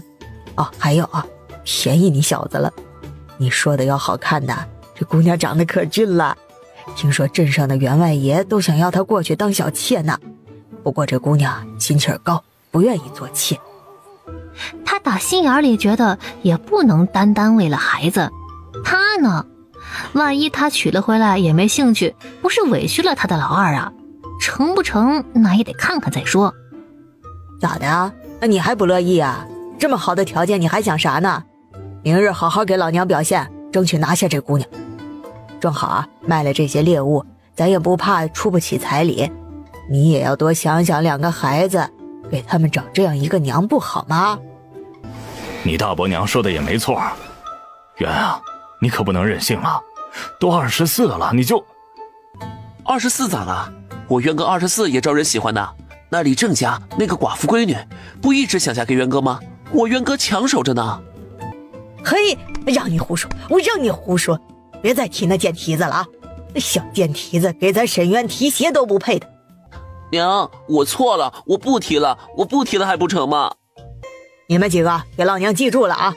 以后见了那小娘们儿，给我绕道走，谁敢被她勾了去，做出什么丢人现眼的事儿，老娘扒了你们的皮。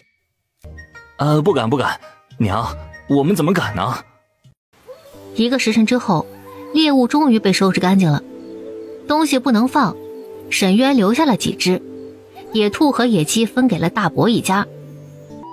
成，就这么着，明日这些都拿去卖了，得来的银钱分成4份，我拿1份就行。那怎么成？若不是你，他们3个也打不了这些，我们拿1份就成。大伯，你听我说，就这样分。这虎皮我可能要留下，大伯家人口多，眼看着今年粮食减产，卖了银子多买些粮食回来。我这里上次打猎还余的有，咱们怎么着呀？让这个灾年扛过去。哎呀，那也太多了，你还有3个孩子养着，昭儿要读书，还要吃药。大伯，我大哥说这样分就这样分，您就不要推脱了。3个兄弟也觉得受之有愧，同样跟自己老爹一样，坚持只拿1份。哎呀，行了，你们几个都别争了，都是一家人，争什么争啊？听我的，东西呢对半分好了。渊呐，大伯娘承你的情。好孩子，你爹在天有灵，一定会很欣慰。等到送走了大伯一家，小月儿打着哈欠快要睡着了。爹爹，我要去找姐姐啦。太晚了，明天再去。不嘛，我就要去那边睡嘛。姐姐看我没过去一定会担心的，而且姐姐一直睡得都挺晚的。哎，等一会儿，他没有写信吗？姐姐这几日没工作，一直都在为我们买东西。苏婉婉的确是没有睡，小月儿这几天都很准时的，今日不知怎么的，到现在还没有回来，她有点担心。月儿怎么来这么晚啊？我就知道姐姐还没有睡呢。姐姐，爹爹今日回来了，带了好多猎物，还有一只大老虎呢。大老虎？小月儿，你爹爹他有没有受伤啊？老虎是那么容易打的吗？哎呀，爹爹好像胳膊受伤了。严重吗？胳膊没断吧？没断呀，爹爹还处理那些猎物呢，说是皮外伤。姐姐，这是爹爹让拿回来的鹿肉，还有鸡和兔肉。爹爹说老虎肉不好吃，等虎皮处理好了再给你。月儿，把这个带给你爹，先用这个喷伤口，再用这个。苏婉婉交代了一下小月儿，又拿出刚才写的信，以及早就准备好的金银，还有那些果树，又是好一大堆，让小月儿赶紧先回去看看爹爹，然后再回来。靠，幸好今日大伯娘他们没进屋啊，这可怎么行啊？苏婉婉，老子要怎么努力才能赶得上你啊？你这真是准备让老子躺平啊？但是不能再这么整了，这些东西我们能藏多少是多少，多的东西还让小月儿带回去。又来了，这源源不断的泼天富贵让他们怎么接呀？等他们看到那些黄金白银的时候，兄弟2人真的是麻了，完全说不出话来。沈渊连一个操字都喊不出来了。就这，小月儿还说东西太多了，姐姐怕他们没地方放，先存放在她那儿了。爹爹还有药，这个药给你用的，姐姐特意拿的。我给爹爹上药吧，姐姐教我怎么用了。哎，好，若是能见他一面就好了。呸！沈渊，你又想什么呢？见了他又怎么样？你敢吗？人家关心你一下，你就又开始飘了。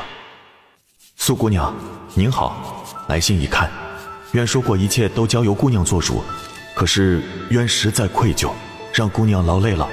东西和金银都不必再买，渊这边东西足够，更何况无法存放。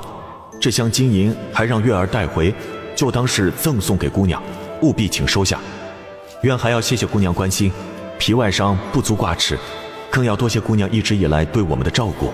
姑娘情谊，渊无以为报，实感无奈。渊心彷徨，不知今生能否与姑娘相见，能否当面言谢。只是既然银钱已足够，姑娘以后也不必再劳累为我们谋划，照顾好自己。愿隔空为姑娘祈福，愿姑娘事事顺遂。月儿，把这些送过去之后就回来，听到了没有？爹爹，我要跟姐姐一起睡。月儿，听话，不能劳烦姐姐，姐姐太辛苦了，而且以后你会有娘，也不能让人知道姐姐的事情。从今天开始，不能跟着姐姐睡，听到没？大哥，月儿怎么了？爷爷不让我跟姐姐睡，爹爹说我还会有娘，就不能去姐姐那里睡了。沈昭一听，看了看大哥，其实他是有些懂大哥的，大哥是不想让他们养成对仙女姐姐的依赖。我不想要娘，我想要仙女姐姐。月儿听话，姐姐太辛苦了。大哥，以后的事情等嫂子娶回来再说也不迟。我们以后不那么麻烦苏姐姐就行了，没必要拘着小月儿。他看了一眼小月儿，也实在是受不了月儿那可怜样，最终点了点头。苏婉婉一直等着小月儿，等看到沈渊那封信的时候，他也察觉到了不对劲。他怎么感觉这像是要跟他断绝关系的意思呀？这意思是以后不合作了，也不许再帮他们囤货。姐姐不要生气。没事的，姐姐没生气，只要小月儿以后还陪着姐姐，姐姐啊就知足。